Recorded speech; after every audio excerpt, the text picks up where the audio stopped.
Olá pessoal, tudo bom? Bom, vamos lá, falar um pouquinho nesse mês de janeiro.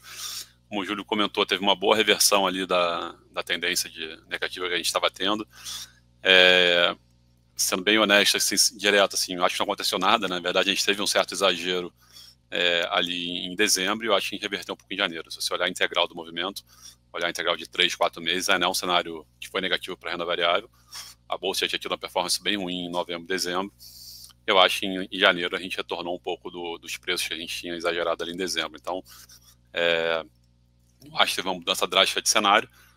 Cenário é desafiador, mas como a gente tinha falado, assim, acho que os níveis de preço que a gente alcançou ali em dezembro, muitos foram muito deprimidos, chegando em níveis extremamente baratos ali, com um cenário micro ainda muito positivo das empresas, né? Então, eu acho que a gente tinha um lastro de preço nas ações, e eu acho que você teve um pouco da volta do retorno do estrangeiro, um pouco desses retornos dos Trump Trades, como o Júlio comentou, e muitas ações estavam largadas, acho que o técnico nesse ponto positivo, acabou, teve uma volta, mas, como falei, a gente voltou para níveis de final de novembro, não é que a gente mudou muita tendência, recuperou muita coisa.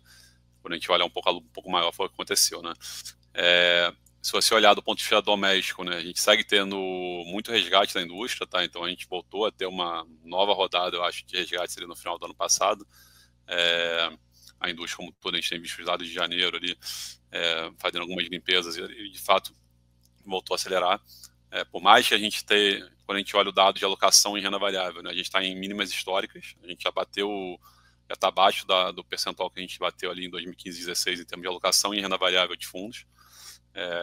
Sempre difícil dizer até quando isso pode acontecer, até quando pode sair, né? Assim, sempre pode ser menor, né? Assim, acho que o dado como um todo, fundos em relação à renda variável sobre o total, né? Esse número já foi 15%, hoje está abaixo de 8%.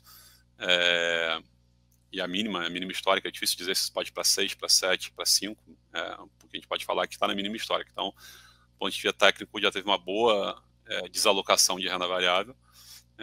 Mas, como eu comentei, o fluxo na margem, principalmente com a abertura das NTNBs no final do ano, né, acima de 7%, a gente voltou a ter muito fluxo de, principalmente, fundações ali, saindo de bolsa e indo para a NTNB.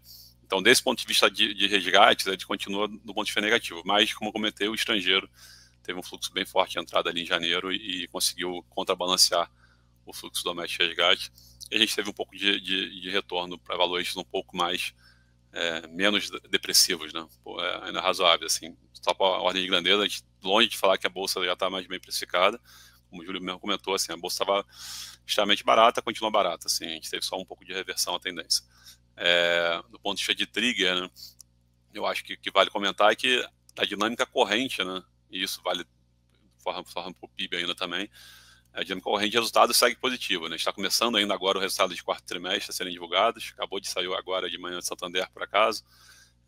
Primeira olhada que eu dei aqui rápida, parece que foi um bom resultado. E essa é uma dinâmica que a gente tem, pelo menos conversando com as companhias, a gente tem visto ainda, a gente espera ver ainda no quarto trimestre. Então, o quarto trimestre ainda é saudável.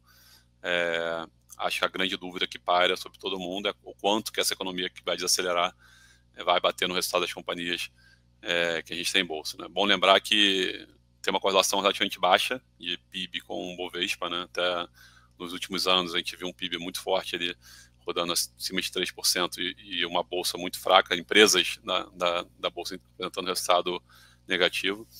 Então, não consigo afirmar também que essa desaceleração que a gente vai ver vai bater especificamente nas empresas que a gente está vendo aqui no mercado, né? Mas acho que cabe a gente aqui tentar ver o quanto que está no preço já nessa piora de lucro ali nas companhias. Então, assim, de forma geral de cenário, a gente segue com a cabeça parecida, tá? Assim, olhando essa integral de 3 meses, né? Que foi quando começou as coisas a piorar ali em novembro. A gente não mexeu muita coisa no portfólio, a gente não fez esse movimento de ir para exportadoras, de ficar mais defensivo, principalmente porque a gente falava que a gente não via, né? Continua não vendo muita geração de alfa na parte micro, né, das exportadoras. Então, a gente não tem um view tão construtivo ali com setores ali, seja de celulose, seja de siderúrgica, commodities, de forma geral, mineração. Temos algumas posições pequenas, mas não o suficiente para ter uma posição relevante, tá? Então, o nosso portfólio, eu diria que ele ficou basicamente constante. Claro, fizemos algumas alterações, mas, de fundo geral, ainda é um portfólio basicamente bastante doméstico, muitas empresas defensivas, como eu comentei em alguns meses, setor elétrico, principalmente a posição que a gente tem, a posição de quase 30% do fundo, acabaram não defendendo nessa queda, né? Mas agora deram uma boa retornada. Então, de forma geral, a gente não mudou drasticamente o portfólio, fizemos algumas pequenas mudanças, tá? Bom, falando um pouco do mês de janeiro, né? Foi um mês positivo para a gente recuperou um pouco do retorno negativo que a gente teve ali nos meses de novembro e dezembro, então geramos um alfa ali em torno de 4 pontos em relação ao índice, dependendo do fundo. Poucas alterações de portfólio, como eu comentei, sim, a gente teve mais reduções até do que adições, e adições a única que a gente fez foi uma posição pequena em Brasil Food, que essa já entra no critério de exportadora, tem uma parte doméstica também, e teve uma reversão já razoável em janeiro. O papel deu uma realização já boa, a gente chegou a montar uma posição ainda bem pequena, uma posição um pouco mais tática. E do lado de reduções, a gente zerou uma posição que a gente carregava em B3. A gente sabe que o momento de bolsa ainda é um momento desafiador, volumes ainda estão bem fracos. O papel deu uma boa voltada ali nesse mês, a gente acabou zerando. E zeramos também a posição que a gente tinha em Rumo, essa nada a ver com o cenário, mas no micro mesmo. A gente está vendo um desafio ali da companhia em conseguir contratar ali as suas cargas ali. Apesar de a gente estar vendo uma safra recorde, provavelmente de soja, ainda tem muitas incertezas em relação à safrinha de milho, a gente ainda tem a negociação ali ainda está longe de estar tranquila entre agricultores e traders, né, e a Rumo, então a gente está vendo um cenário ainda um pouco mais desafiador e preferiu sair fora aí, enquanto a gente tem espera um pouco mais de visibilidade, tá? Com isso a gente acabou fazendo um pouco mais de caixa nos fundos, a gente hoje está em torno de 10% de caixa nos fundos, mas, como comentei, assim, o portfólio ainda, boa parte dele é mais doméstico, né? Os destaques positivos do mês, basicamente, foram as empresas que caíram bastante no mês passado, tá? Então, por exemplo, o setor de educação, tiveram alta ali entre 20% e 30%, setores de construção civil, que a gente que tem posições ali de Cerela, de MRV, Cury, de Sinal, sofreram muito em dezembro, voltaram praticamente tudo em janeiro. Pactual foi uma posição que a gente aproveitou a queda ali de novembro para montar a posição e voltou bem, andou ali uns 20%. Então, como faz, quando a gente olhar assim, o que deu dinheiro, na verdade, em janeiro, quando a gente olha a integral de 2 meses, na verdade, está só devolvendo um pouco da performance que a gente teve ali em dezembro e novembro.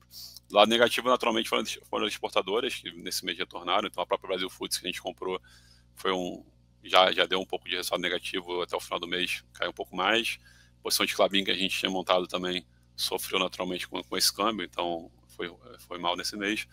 Mas, de forma geral, sem grandes detratores de performance ali no portfólio ali no mês de janeiro, tá?